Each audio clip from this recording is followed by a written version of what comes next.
Hi, this is Ushio, and welcome back to Echo. We're still on Leo's route. Everything has gone terribly wrong. Everything is bad, and we're just trying to survive and work out sort of what's going on. So currently, it is Chase, Leo, TJ, and Kudzu. And we're kind of hiding out. TJ was kind of hiding out in our hotel. A little bit spooked, but we kind of brought him round again, and we're going to try and explore and find something that we can do. The trek to the diner, practically silent compared to just a few hours ago. Aside from the nightlife, there's no screaming or shooting. The way there is fairly straightforward, straight down the main road. However, we decide to cut through backyards instead of using the road. Leo tells us it's the best way to not be seen, if there are people around. TJ keeps close to me, wanting me to keep my arm around his shoulder as we move, his eyes either squeezed shut or staring straight ahead. It's like we're moving through a haunted house and he's too terrified to look in either direction. It does get too difficult to keep him that close though, especially as we start to have to move through bushes and hop fences. I opt to hold his hand instead. In any other situation, I'm sure TJ would have been running for the hills in embarrassment, but he clings to me like he's never going to let go. We all move in silence through the brush. The quiet's actually almost as unnerving as the shouts and gunshots were. As we move under a few stray trees, I try to keep the memory of seeing the corpse strung up out of my head. There's no way a demon, or whatever they said it was, did that. It was one of the town crazies, killed and then mutilated that person to convince us of their delusions.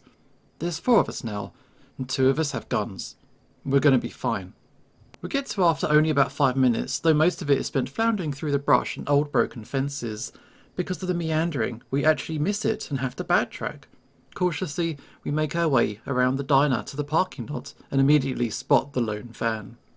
When we finally do get there, Leo jogs up to his van, shoving his hand into his pocket, but then he freezes and stares down. Fuck. Me and TJ arrive next to Leo, and TJ finally lets go of my hand. What's up? I ask, but I see the problem at the same time that I do. The 2 tyres that I can see are brutally slashed and completely flat. I'd bet that the other 2 are in the same way. Leo puts his hand up to his face, rubbing his eyes vigorously with his palms.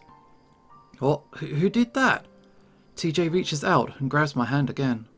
Kudzu moves over to the other side of the van to inspect it. Brian. Leo growls out the name. How do you know? Leo doesn't say anything, sitting down on his haunches as he stares at the completely destroyed wheel. Who's that? TJ asks quietly from beside me, studying my expression. I wonder if I should tell him. Probably not. Him scared of seeing things is bad enough. We don't need TJ to be worried about an actual person who's out to kill us. I'd actually completely forgotten about the bear up till this point. If it truly was him, then we're in more danger than I thought. It's just another person that we saw. He was acting weird. It's alright. TJ doesn't seem to take much comfort in that, staring at the tyres. Whether or not it was Brian, whoever it was, had done a number on the tyres, completely tearing the rear tyre to shreds. Kudzu comes from around the side of the van, shaking his head. Other 2 tyres are the same. How far do you think we'll get on flats? Leo lets out a ragged growl, standing back up. Not far enough. We probably get to the lake before the goddamn wheels fall off. Leo stands there thinking. Should we just go back to the motel? Leo shakes his head. No, I'm not staying here another minute. I'd rather start walking, actually. To the highway? It'd take half a day. Well, we'd at least be getting somewhere, instead of sitting around here. I look down Main Street, toward the darkness of the lake and the desert. The ominous feeling I get's overwhelming, like I have no doubt that if we set out into the desert, we wouldn't last long at all. I don't know why. I shudder violently, and TJ glances at me. He squeezes my hand, and I find it funny how quickly the role of the one doing the reassuring has flipped. I think we should go back to the motel. Leo finally looks back at me, and I see his expression soften. Hey, Otter, it's gonna be fine. I'm gonna get us out of here, okay? I notice the same tone that he used with TJ earlier. He sets his hand on my shoulders, but I honestly don't feel very reassured. TJ pipes up from next to me. Cole. Cole's house has some cars. Maybe he's there, and we could leave it with him in the car. Leo looks out toward the hilltop where Cole's house is at. We can't see it, since all the lights are apparently off. Maybe. If he's not there, we could just break in. I see TJ blanch next to me. Even now he's battling his moral values versus our need to survive. I still just want to go back to the motel, hole up in there and wait. Maybe sleep. I'd get anything just to be able to lay down somewhere safe right now. But now, with the new possible factor of Brian, I can see the benefit of getting the hell out of here now. Alright. Leo sets his jaw, narrowing his eyes. Let's go. Remember to stay close. We don't bother going off-road on the way to Carl's place, mainly because we'd just be trudging through sagebrush, full of ticks at that point. Leo figures that since Carl's house is the only thing up this road, aside from through the canyon to nowhere, no one would be driving there anyway. It takes us about 20 minutes to get there, walking in silence up the cracked road that only sounds our panting. I'm the loudest, considering my short legs, and also that I'm probably the most out of shape compared to the others. When we're close to the mansion, I look back down toward Echo. Only a few of the streetlights dot the small town. I don't see anyone on the roads near them. I see a window or two here and there with their lights on, but no movement from within. We only hear two sounds on our track. One is a blood-curdling scream coming from the town behind us, a woman. TJ reaches out again for my hand when that happens, and I squeeze his comfortingly. The next, a few minutes later, is a faint laughter coming from further away that rises in pitch before fading back out. I grimace, wondering if anybody else heard it, or if it came from inside my head. No one says anything, and I don't ask. By the time we reach the mansion, I'm covered in sweat, and I keep adjusting my shirt uncomfortably as it sticks to my chest and shoulders. The garage door is closed, and there aren't any cars in the driveway. I wonder if maybe Cole already took off. I hope he did. We stand in front of the door, and Leo holds out a hand to us, motioning for us to be quiet. I watch his ears poke up to full extension before he moves to the glass of the door, cupping both hands over his eyes to peer inside. We wait a tense moment, and I wonder if maybe he's looking in on something horrific. But after a while, Leo pulls back, shaking his head. Can't hear or see anything. Maybe he left, or he's with one of the others. Kudzu offers quietly, standing just behind me. Maybe. Leo appears to be thinking hard, and he reaches out to the doorbell with an index finger. He hesitates for a full 2 seconds before pressing it.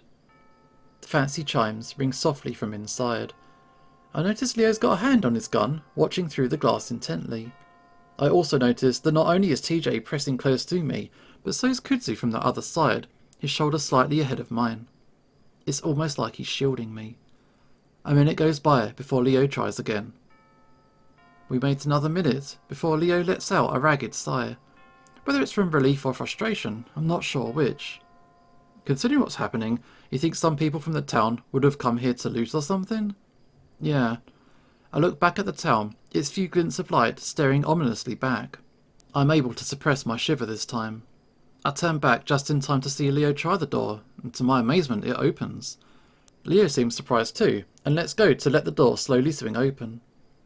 We all stare into the blackness beyond, a few lights from the TV glowing in the darkness.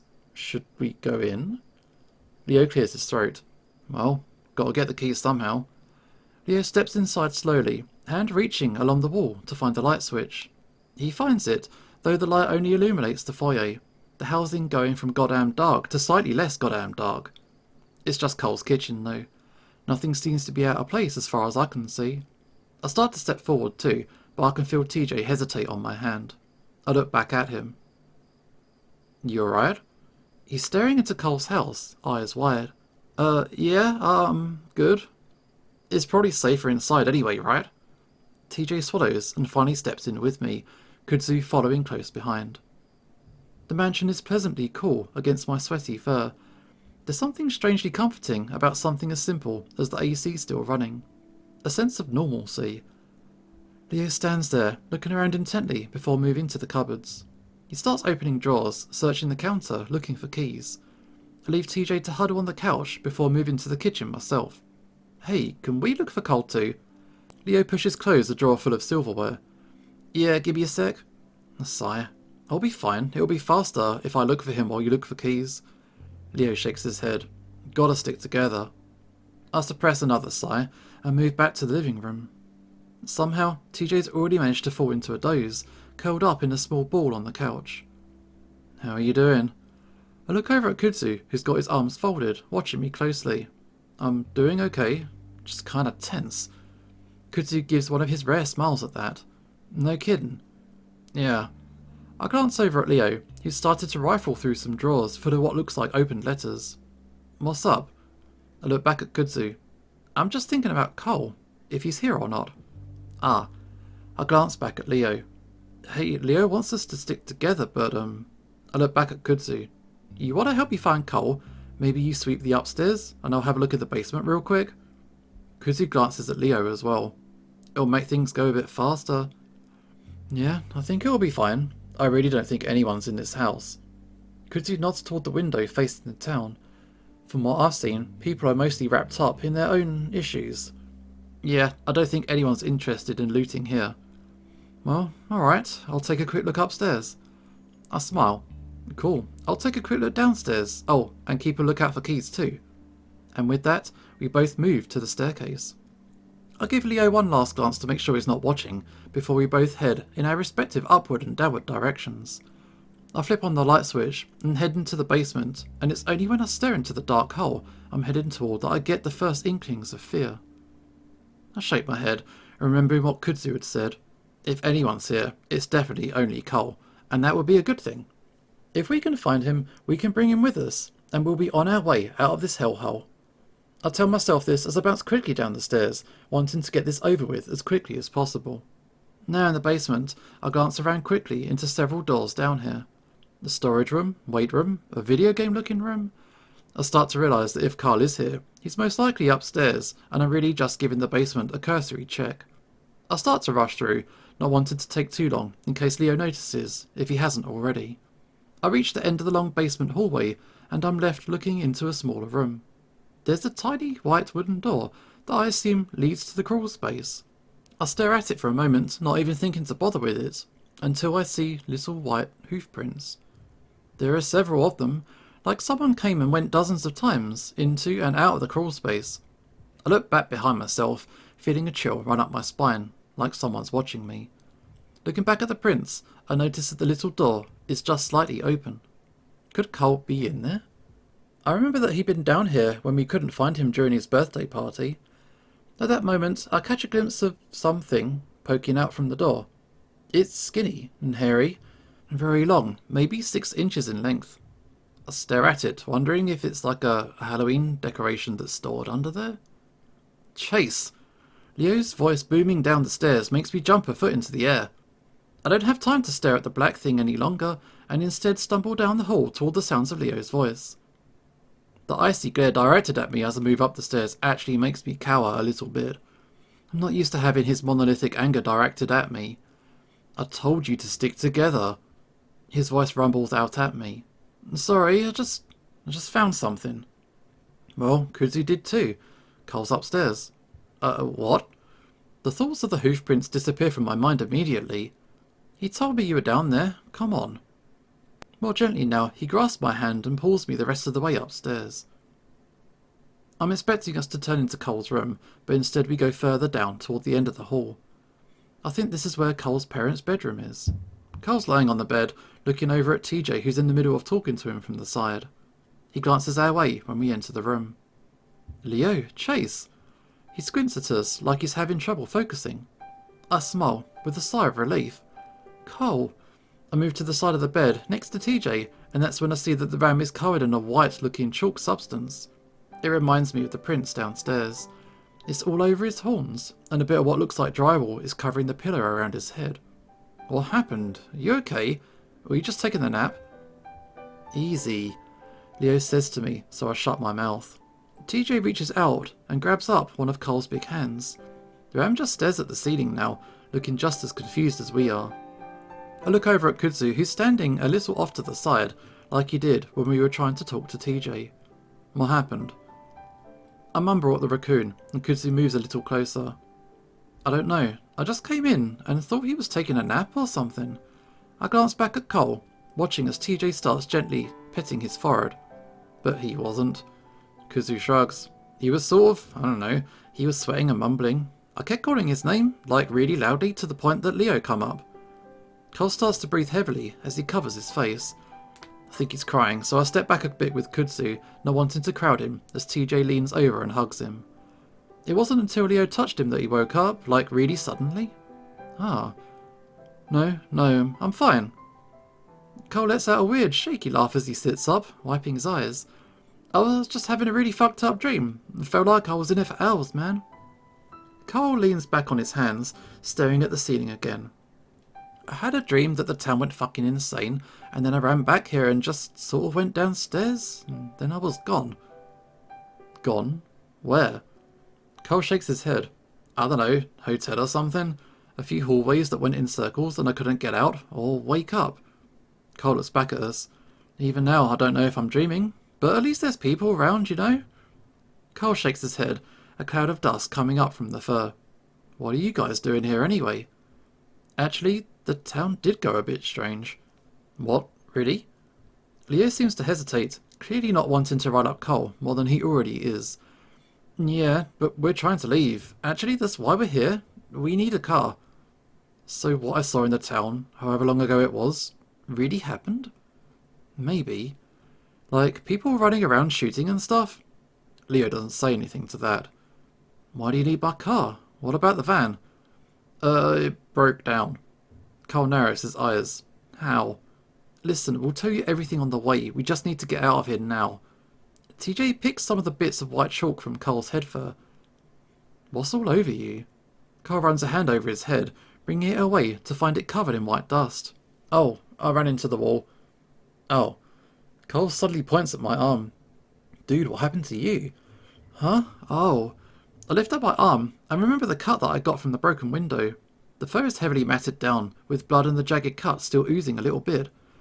It's a long story. We'll explain, like Leo said. The ram stares at the cut, so I lower my arm. It seems to be finally settling in for Cole that things are not right. I've also realised that none of us are immune to the new hysteria setting into the town. Is this what it was like for all those people living in town over 100 years ago? I managed to think humorously to myself that I actually did do what I set out to do when I started the project. It's pretty clear that it's happening all over again. So, you got your keys? We need them to get the hell out of here and get this town some help.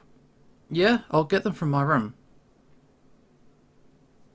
Get them keys. We pull quietly out of the driveway in Cole's car, which makes almost no sound since it's a hybrid.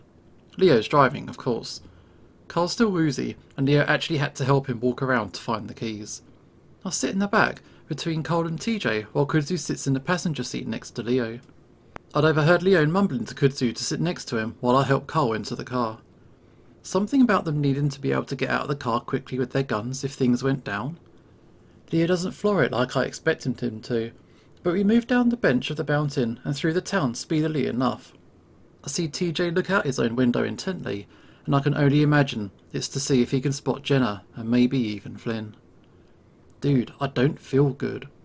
Cole mumbles next to me, both hands on his stomach, twisting at the fabric of his hoodie. Just puke on the floor if you have to. I don't think Leo's gonna stop. Cole leans over and puts his head between his knees, groaning. That gets TJ's attention, and he starts rubbing the ram's back slowly. Good thing it feels like there's nothing in me. So, what the hell's going on? Where's Jenna? TJ frowns. Yeah, we don't know. What happened then? I take a deep breath, trying to figure out how to explain. Well, I'm not really sure what's going on everywhere, but on Saturday, while I was at the diner with Leo, I go through my story as quickly as I can, explaining to Cole what's been going on. The rest of the car's quiet, so I get anxious when I get to the part about Brian and skip over it as much as I can. I only mentioned that he held me there for a day. By the time I finish, we're already passing the lake. Oh, so it's Sunday already? Sunday morning? Well, I guess so. So I was out for a whole fucking day? I don't say anything in response. What happened to you, Tej? Are you okay? Cole turns his gaze to TJ, who just nods. Yeah, I was seeing things too. People chasing me. I'm okay now, though. TJ does seem pretty stable now after everything that's happened. Maybe taking care of Cole is taking his mind off whatever happened to him. Either way, he doesn't expand on what he saw.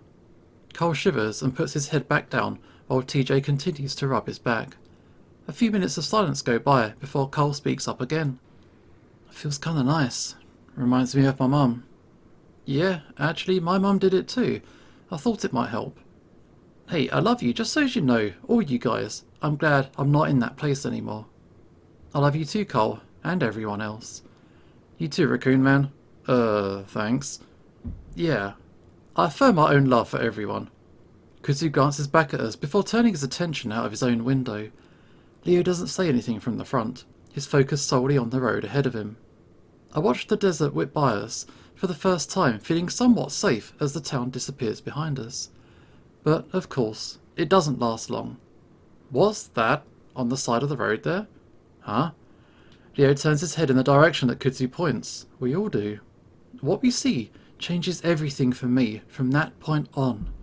Sure, things were crazy, and I had a hard time believing anything was happening, but it was explainable.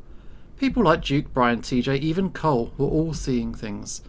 But it was kind of a distant thing, in a way. Something everyone else was experiencing. Something I was exempt from.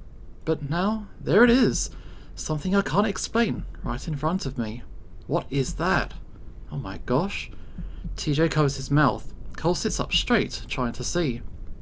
Leo slows down as we pass. There's my car, all of the windows shattered. And there's Duke, lying a dozen feet away from the open door of the driver's side. And there, crouching over him, is something I can't explain. Hairless, body and limbs long. Way too long. The head comes up, and all I can see are 3 holes and blood. TJ screams next to me, and Leo shouts something before stepping on the gas, slamming me back into my seat. I try to look back, but whatever it was is gone. At least, it's gone from where it was, because I see something move next to my window, and I turn to face it, and it stares back at me. But only for a moment. That thing, whatever the fuck it is, disappears almost the instant I register that it's there. I'm only staring out into the blackness of the desert. Still, 3 holes, 2 eyes and a mouth, blink back at me in a sort of after-image before that too vanishes. What was that? What was that? TJ's grabbing my arm, claws digging painfully into my skin. I'm too shocked to even put away as TJ leans forward next to me, staring out my window. At least I know I'm not the only one who saw it. TJ squeaks again when nobody answers him. What was it? I don't know, some kind of animal, maybe. I've never seen anything like that before. Could have had a disease, lost all its fur or something. Maybe Duke hid it. But it was walking. TJ's arm is looped around mine, and I can feel his body shaking. I look over my shoulder, through the back window. At this point, my car is a good distance away, only visible because of the headlights being on, a streak of light fading out across the desert. Duke, is he? Oh, okay. Some dry retching noises, followed by a heavy splattering sound, cuts me off. Kyle is hunched over in the seat, head between his legs. It isn't hard to figure out what just happened, especially when the smell hits me. Oh gosh, Cole. TJ looks torn between blanching away and comforting the ram. Cole comes back up, looking like he's about to say something before diving forward again. A much louder retch, followed by a much quieter plopping sound, follows. I grimace, feeling my own stomach roil. God. Kudzu's looking back at us, a paw up to his nose. You okay? Cole keeps his head down a while longer, his fingers twisting into the fabric of his shorts. TJ tentatively rubs his back. I would have done it out the window. I don't want to open any of the windows now, though. It's okay. Leo, you got any napkins up there? Leo, who's been silent up till now, remains silent. He's staring at the windshield hard, pulls on the wheel in the death grip. After a moment of silence, Kudzu checks the cup holders and then drops open the glove compartment. After rummaging around for a minute, he pulls out a stack of fast food style napkins. He hands them back to Cole, who starts mopping up whatever mess he's made of himself. During all this, I'm still glancing out the windows. Not head on though, because I'm terrified I'm going to look straight into those eyes again. We drive in silence for the next 5 minutes, with no creature in sight, thankfully. But I don't know what to think right now. There's no way what I saw was some animal, like Kudzu implied. The way it moved, the way it was crouched, most of all its face. I've never seen anything like it, at least anything that's not a Halloween costume. Maybe one of the locals dressed up in a costume or something. But then how the fuck did it keep up with the car? Were we going that fast? Leo did slow down a little bit. I keep these thoughts to myself. Everybody looks freaked out enough without any more speculation. So instead I lean back in my seat, deciding to just close my eyes. We're on our way out, and soon I'll be safe in a police station or a hospital or something. It will be explained when the cops get here. I try not to think about Duke on the ground, Janice in the diner, Jenna out there, somewhere, with that thing. I shake my head, eyes still closed. You okay, Chase? TJ's arm is still around mine, the places where our fur is pressed together getting hot and sweaty. I don't mind though, as long as it brings him some comfort. Yeah, I'm just a bit tired. Actually, now that I mention it, I am pretty tired. I didn't exactly get much sleep in Kudzy's trailer, or Brian's. I start to drift off as my head bumps gently against the headrest, the soft wear of the AC on my forehead. The fuck? The car lurches as Leo slows us down again. Reluctantly open my eyes, half expecting to see some kind of nightmarish ghoul out the window. But I don't see anything, just the road stretching ahead of us. What's wrong? Leo's quiet for a moment. I can't see his face since I'm right behind him, but I can see the outline of his twitching ears. Leo turns in his seat, looking at the passenger window and then his own. I'm heading the right way, right? I look out the window as well, not seeing anything except sagebrush and cacti. But then I do notice something. The mountains, which had been on the right, are now on the left, rising up ominously in the distance. Had we turned around somehow? Unless we're on the highway, which we definitely aren't. This road merges right into the highway, there's no way we could miss it. I hear TJ gasp softly next to me. I look over at him, but he's looking straight ahead, out the windshield. I do the same, and in the distance I can see headlights off the side of the road. No way. What is it? Leo brings the car to a hard stop, throwing me forward into the seatbelt. Then he does a quick 3-point turn, shoving me right and then left before I'm smacked back into the seat as Leo accelerates again. Oh, careful, my parents will kill me if you fuck up their ride. Carl laughs nervously, but no one pays attention to him. There's no fucking way, I was going straight.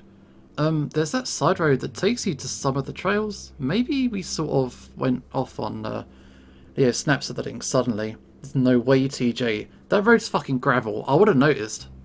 Leo's hunched in his seat like an angry dad, staring out the windshield, his ears practically dancing on his head. I can feel TJ trembling, so I lean into him a bit, letting him know that I'm there. It's clear that Leo doesn't want any talking, so we're all quiet. This time I keep my eyes open, staring out the window in case Leo did get sidetracked somehow. I focus on the mountains, making sure that they don't disappear. They slope up and down, gently under the moonlight, speckled with the dark spots of rock and vegetation. Vaguely, I remember back when I'd been obsessed with skateboarding and had always imagined myself skating these slopes on the car trips to Peyton. Up and down, up and down. If only Echo had anything like that.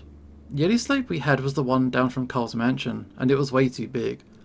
I tried to skateboard down it once, but that had ended in disaster when I blink, staring out the window just as the mountains just disappear, slope down into nothing. I squint and look out Carl's window. Sure enough, mountains. Leo? I know. Leo speeds up instead of turning around though. This is in-fucking possible. What are you doing? TJ's claws come out against my skin again as he gets that scared cat look in his eyes. Leo mumbles, mostly to himself. There's no way we're going back to Echo. Leo, slow down a little. Leo lets out a small growl but relents, and TJ's grip on my arm loosens some. I'm gonna keep going until I see that car, because I sure as hell didn't turn around that time. The tone in Leo's voice keeps any of us from arguing. Though I hate to admit it, something about his demeanour has me just as scared of him as I am of whatever it is out there. Another minute of driving, more awkward silence then. Leo hisses through his teeth. Straight out ahead of us, the headlights appear. What? I must be dreaming. It's like we're stuck in some kind of loop. Leo slows down more and more until we come to a gentle stop. We sit there in silence, staring at my car, about 100 yards in front of us. Leo starts muttering darkly to himself, looking out the windows, looking at the dashboard. I want to ask him if he's okay, but I know what the answer is. TJ makes soft whimpering sounds next to me, like he's trying not to cry, and I finally put my arm around him. It's okay, it's just dark, and we're going off-road somehow. I whisper whatever comes to my mind to explain what the fuck's happening. Carl has his head down in his paws, completely quiet. He could be asleep for all I know. I think about suggesting that maybe we should just wait it out until morning in the car, but as I open my mouth, I hear a scratching noise toward the back of the car. TJ's ears perk up, which lets me know that I'm not the only one. Instinctively I turn around in my seat, bits of glass fly into my face, and the next thing I know I'm carrying in the seat, head down as far as I can push it. Carl, very much awake now, screams at Leo. Go, go, go! Leo's already on it, and I feel the car jolt forward.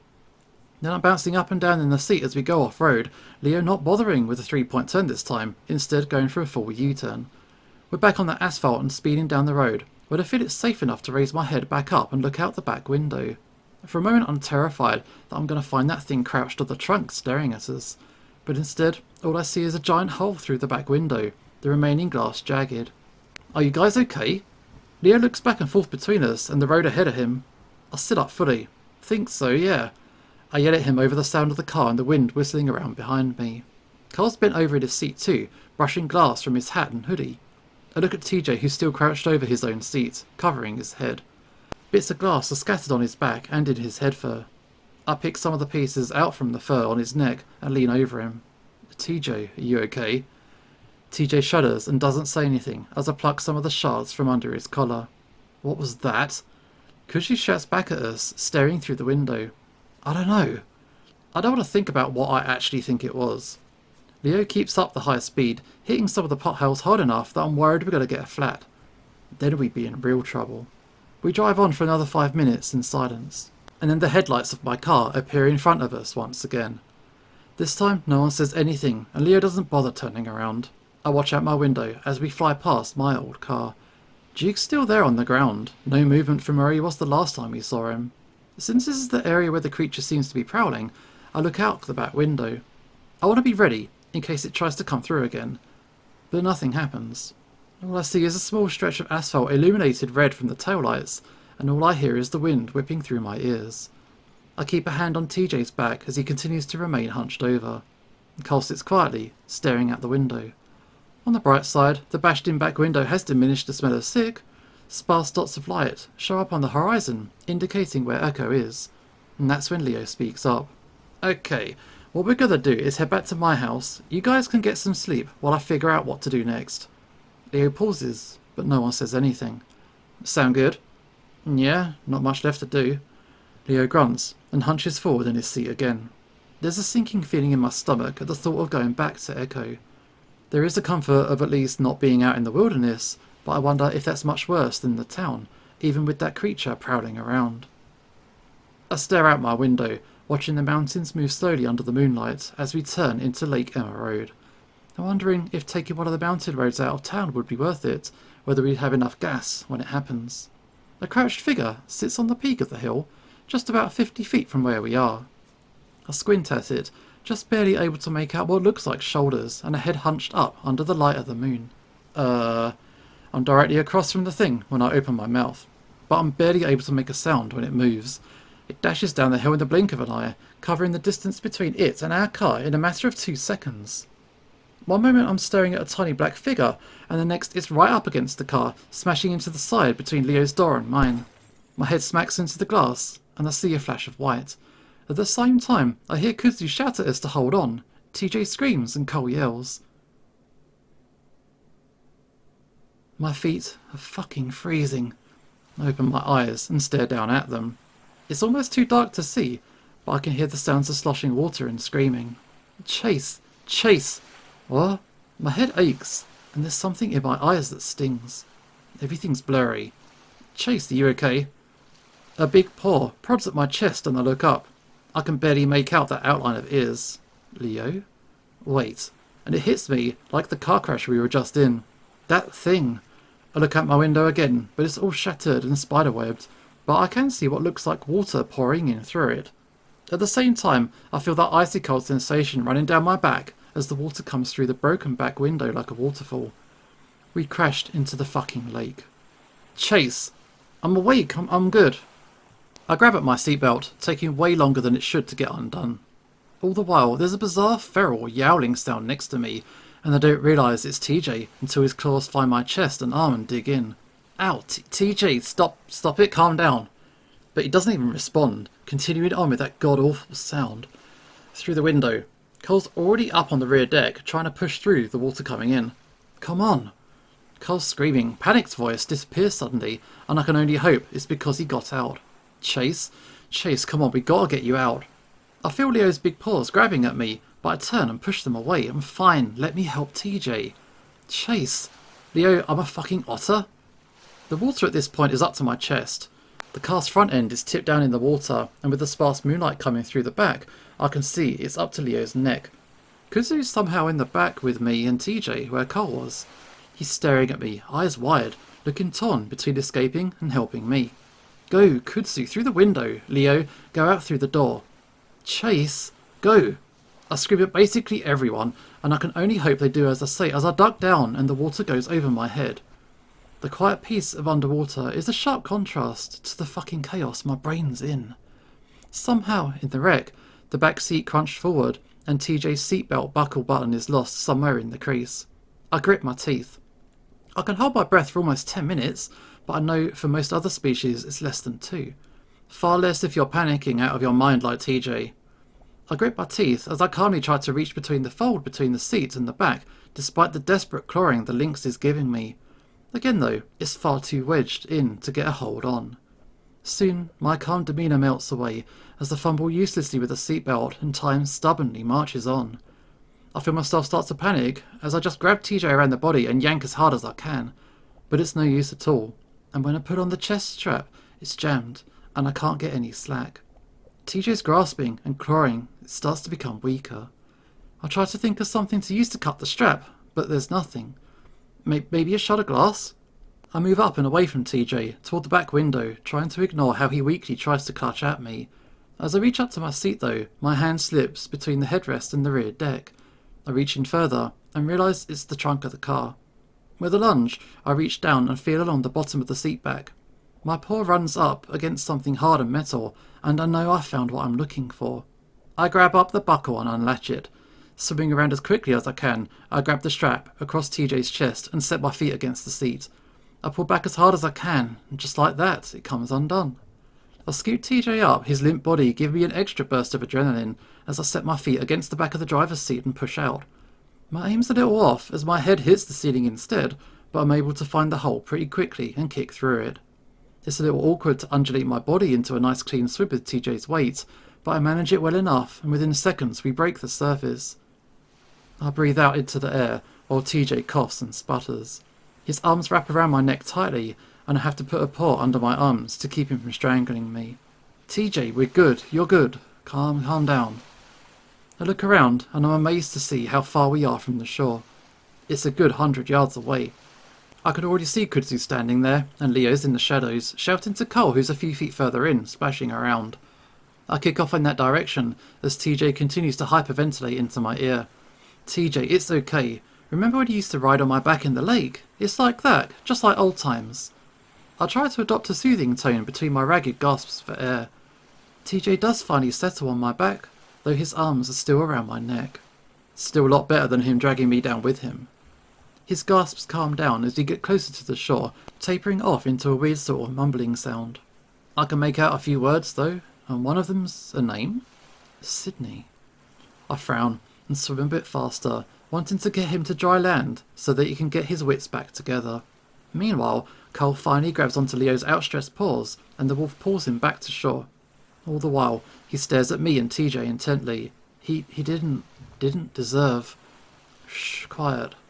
I shush him gently as I feel my toes find the sandy bottom of the lake. I gently pull the lynx back with me to the narrow strip of sand between the lake and the incline that slopes up the road. Cole's already there, flat on his back, spread eagle, so I do the same with TJ, laying him down right next to the ram. He's still trying to talk though. Chase, did Sydney... How long did he... Gently, I put a paw over the lynx's muzzle. It's alright, man. Try to relax. Breathe. Kudzu stands next to me and starts to reach out to touch my shoulder.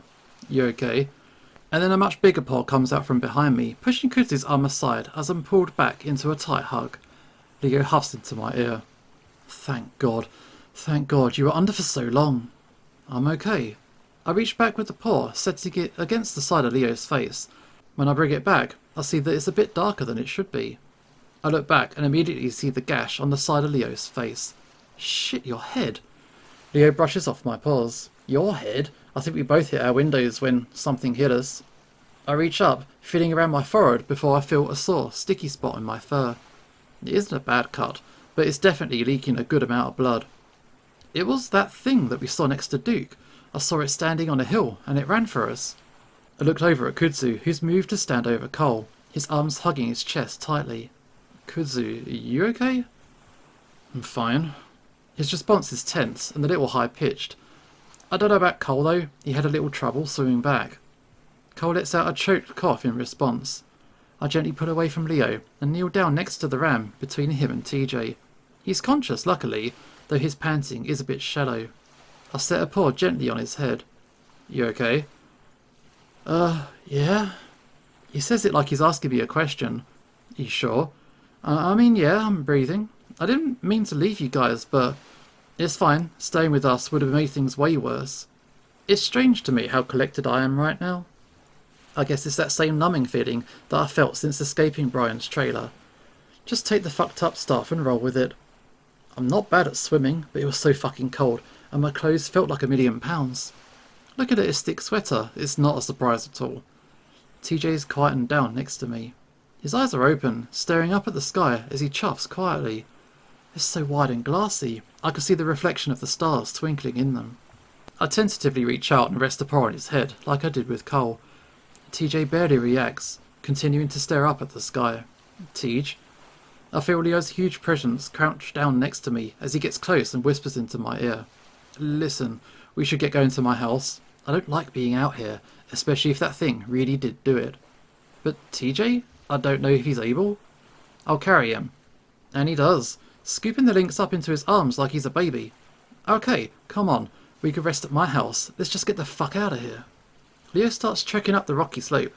Kudzu and I wait for Cole, who lays on the ground a moment longer before finally rolling over and getting laboriously to his feet. I hold one hand and Kudzu holds the other, and together we make our way onto the road and back into Echo. The walk to Leo's house is short, only about 15 minutes, but it feels like it takes much, much longer than that. Every tiny sound makes me jump, and I'm steeling myself for the moment when I see the creature again. Nothing happens, though. No screaming, no gunshots. Aside from the crickets, the town's dead quiet. Still, we keep to the shadows, cutting through some backyards and sagebrush, probably picking up dozens of spiders and ticks along the way. It's funny, despite everything that's going on, spiders are the biggest thing that are on my mind as I push through the branches and foliage. Finally, the wolf's small house appears out of the dusty dark night. Leo walks ahead of us with TJ. TJ asked to walk on his own halfway here, and now he's clinging to Leo like he's a kid afraid of getting lost at the mall. I don't blame him. As we're walking up to the house, though, Leo stops. Kudzu, Cole and I crouch behind him. What is it? Leo puts a finger to his lips, then points at the window on the side of the house. Broken. Shit. Leo lets go of TJ's hand, and then makes a stay here motion with the other as he starts creeping toward the house. With some difficulty and a few awkward sounds, Leo pulls his gun from out of his wet pants. I scream internally at the thought of Leo going in alone, but he is the only one with a weapon now. Apparently Kudzu had lost his during the whole lake incident, which Leo's kinda pissed about. Leo tries the door and then disappears inside, reaching out to make sure the screen door doesn't bang shut behind him. And then he was gone. We stand there in the silence a moment, then Kudzu whispers, "Hey, stand back just in case." Okay. Kudzu turned toward the road while I face toward Leo's house. Carl and TJ stand on either side of us. TJ hasn't said a word since Leo put him down. Ever since what happened at the lake, something in him snapped. Maybe we should just gone to my place? Cole gazes up sadly toward the mountains, his mansion somewhere hidden in the darkness. I don't know, if someone broke into Leo's place to steal stuff, they'd definitely want to do the same to yours. Knowing this town, Kudzu's probably right. Most of the people here resented Cole's family and the way their mansion looked over the whole town. Like they're taunting us, people would say. I keep my eyes on the house, trying to see through the black windows. Leo hasn't turned any of the lights on, of course, so I can't really see anything. Listening doesn't bring any clues either.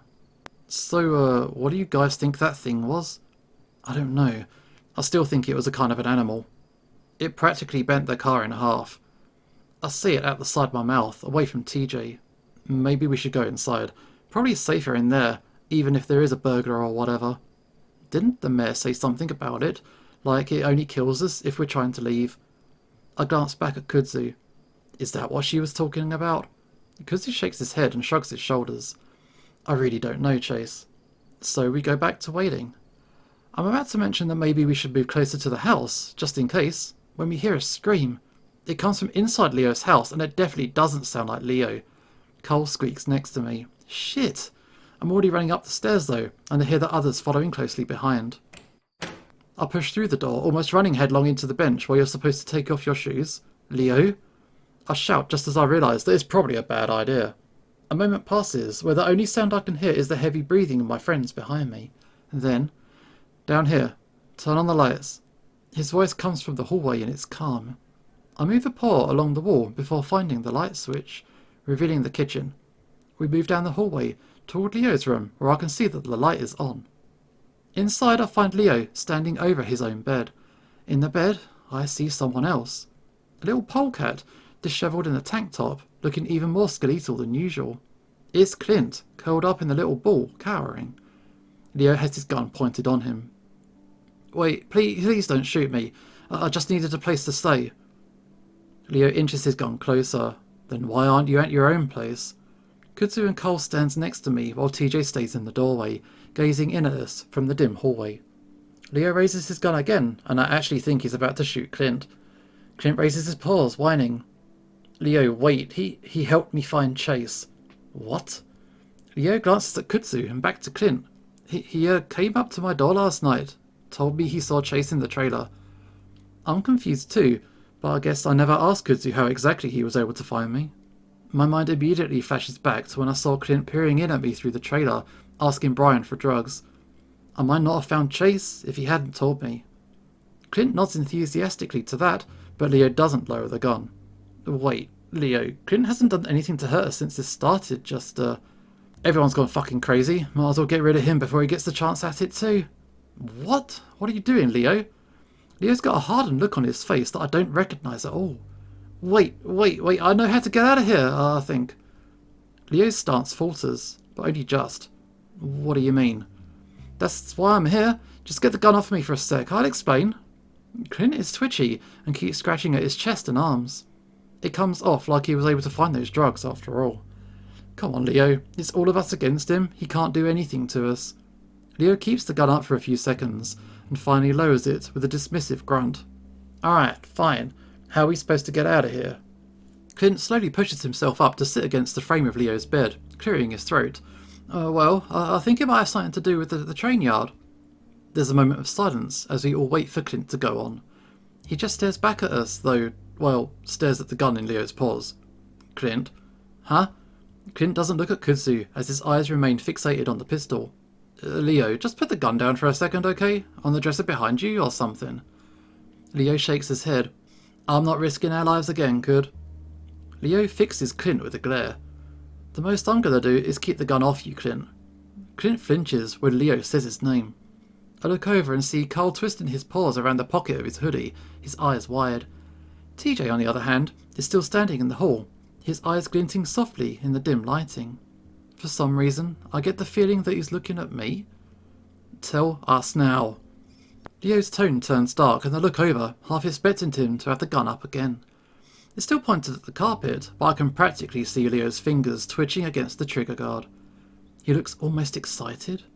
The Leo I know would never be so eager to kill someone, even if that someone happens to be Clint. I hope that when this is over, if we get out of this somehow, Leo is able to get back to that old self. Clint's shaking so badly he can barely speak. Finally, Kudzu steps between them. Alright, Leo, if you want to keep the gun, that's fine, but can you at least step into the hallway? Maybe he'll be able to calm down enough? No. Kudzu stops short, but I see him set his jaw, drawing up his shoulders. Someone actually might have some information to get us out of here, and all you want to do is scare him shitless? I can see Leo puffing himself up too, and I don't like the look in his eyes. So I step forward on Kudzu's right, practically blocking Clint from Leo's line of sight. When I do, Leo's eyes snap to mine, the simmering snarl disappearing from the muzzle. Leo, come on. Otter, move out of the way. His tone is gentle, like I'm some kind of kid. No, Leo, you're acting weird right now. Calm down for a sec, okay? Leo frowns at me. Hey, I'm just trying to keep all of us safe. I see the wolf leaning his head to the side a little, like he's trying to keep an eye on Clint. Leo, let's go out into the hall. Kudzu? I give the raccoon a sidelong glance. You can handle him for a few minutes, okay? Kudzu nods. I take a few cautious steps toward Leo. He's looking between me and Kudzu now, and there's a different look on his face, one that I'm having trouble placing. I reach out and gently touch his arm. The muscles are hard, his biceps standing out thickly under his fur. Still, I gently try to push him toward the door. As I do, I feel him go slack, and with a whole lot of relief on my part, he finally starts moving toward the hallway. Carl, still gaping at the whole scene, suddenly seems to snap out of it and hurriedly moves out of our way and into the hall. Leo reluctantly continues to shuffle down the hallway as I put an arm around his side, hugging him to me. He responds with the same gesture. We pass a solemn-looking TJ, his eyes following me as we move toward the kitchen. You okay, TJ? He doesn't say anything, instead just slowly following us into the kitchen. His fur's still spiky and mussed up from the plunge into the lake, and his clothes look uncomfortably damp, which gives me an idea. Why don't we all get our clothes into the dryer, and then maybe we can have something to eat? There's a moment of silence. Neither TJ nor Leo give me any kind of response. Cole gives a muffled cough though. Actually, I could go for some food. Alright, about 20 minutes later, Cole, TJ and I are sitting in the laundry room, putting our clothes through a dryer. I could hear Leo in the kitchen, frying something up on the stove. While I should be worried about not keeping an eye on him, he's calmed down considerably since we were in his bedroom. Also, the laundry room is between the kitchen and the bedroom, so it would be pretty hard for him to get past without me seeing. So I keep watch, leaning against the wall, staring out into the dark hallway. Carl sits on the dryer, vibrating along with it, while TJ sits on the floor, cross-legged, looking at nothing. This feels so good on my ass, dude. What? The vibration? No, the heat. I was freezing, and I didn't even realise it. Carl knocks his hooves against the side of the metal dryer. Hey, Tej, wanna dry me up here? No, thank you. You could just lean up against the side. You gotta be cold too. This time TJ doesn't say anything, and I finally look away from the hallway. TJ, you okay? Do you want to talk? TJ looks up at me, again with those emotionless eyes. No. He says it so quietly, it's almost like he didn't say anything at all. I hold his gaze for a while before looking away. Don't worry about it, Tej. We're going to be out of here in no time. Carl slides off the dryer, his damp underwear squeaking loudly against the metal as he clops to the ground. He gives a few strategic tugs at his underwear to probably loosen the wedgie that he just created. Then he sits down on the ground in front of TJ, cross-legged as well. TJ barely looks up at him, and I notice the link's trembling slightly. Listen, back at my house, I was like stuck in this weird trap version of my house, like there was no exit. TJ finally glances up at the ram, and, well, I thought I was going to be stuck forever, and I was panicking. It was like a nightmare that wouldn't end. But then, right as I was giving up, you guys woke me up.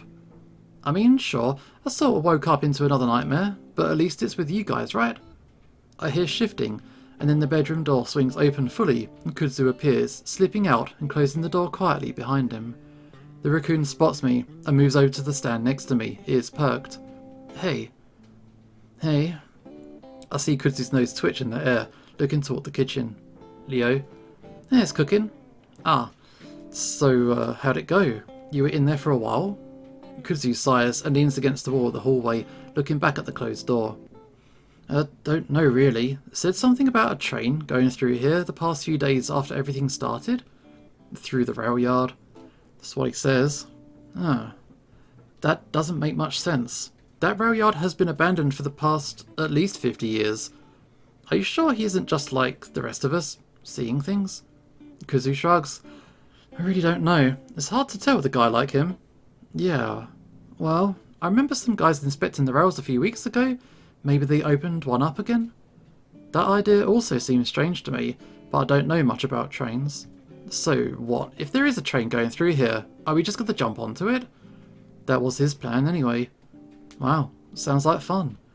My mind jumps to Robert Smith and what exactly happened to him when he tried to hop onto a train. Even if we were able to get onto a train, could that creature thing still get to us? It was able to knock the car into the lake, so I don't know how capable it is. So, when does the train come? He's not sure. Said it seemed random. I sigh loudly. Then we all jump as the dryer finishes with a loud grating buzz. I shakily rub my face and then move to open the dryer. Well, let's at least get our clothes back on, and then we can go into the kitchen and tell Leo what's going on. We all sit at the table, eating quietly as Kudzu tells Leo everything. The food looks like some kind of vegetable stir-fry. The first bite reminds me that I'm starving, and it's hard not to just try and shove all of it into my mouth at once. Carl sitting across from me does just that. That sounds like a lot of bullshit. Kuzu shrugs.